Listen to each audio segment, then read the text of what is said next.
আমি আজকে আমি একদম নতুন পদ্ধতিতে চিংড়ি মাছের মালাইকারি করব। তো চিংড়ি মাছের মালাইকারির জন্য চিংড়ি মাছগুলো হলুদ লবণ মাখিয়ে নিয়েছি।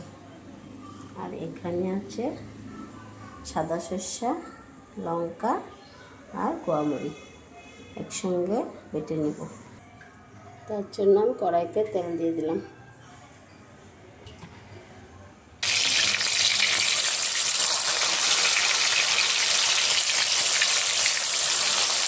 মাছগুলো ভাজতে দিলাম।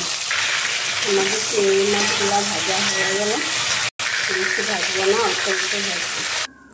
এখানে অল্প নিলাম নারকেল কুড়িয়ে, এটাকে এখন ভালো করে পাড়বো। এখানে অল্প পেঁয়াজ বেটে নেব। আমাদের চিংড়ি মাছের মালাইকারির জন্য মশলা বাটা রেডি। এখানে আছে মিষ্টি সস, লঙ্কা আর সাদা সরষা। এখানে আছে পেঁয়াজ বাটা, এখানে আছে নারকেলের দুধটা, আর এখানে আছে গরম মশলা, আর এখানে আছে দুধ। তেলে দিয়ে দিলাম গোটা গরম মশলা, অল্প লঙ্কা গুঁড়ো লাগবে। দিয়ে দিলাম পেঁয়াজ বাটা, দিয়ে দিলাম হলুদ গুঁড়ো, দিয়ে দিলাম স্বাদ মতো নুন। এটা ভালো করে ভেজে নিতে হবে।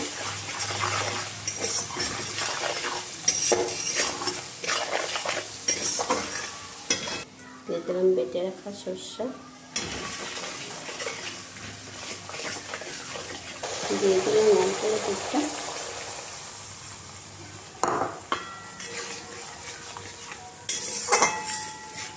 মাছগুলো দিয়ে দিব। আস্তে আস্তে একটু বয়েল হবে।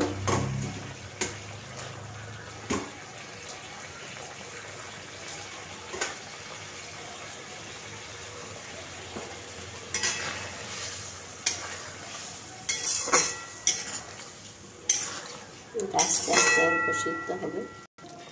গরুর দুধটাও দিয়ে দিলাম।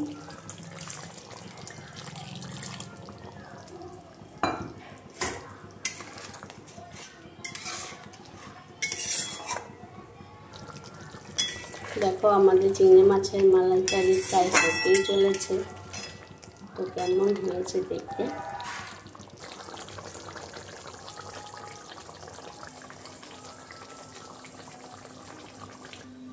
দেখো আমাদের চিংড়ি মাছের মালাইকারি রেডি।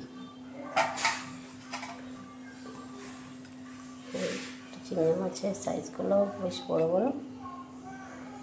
তো কেমন হয়েছে, ভালো লাগলে লাইক, শেয়ার, কমেন্ট, সাবস্ক্রাইব করে দেবে। আর তোমরাও এইভাবে বানিয়ে খেয়ে দেখবে কেমন লাগে। Tata, bye bye.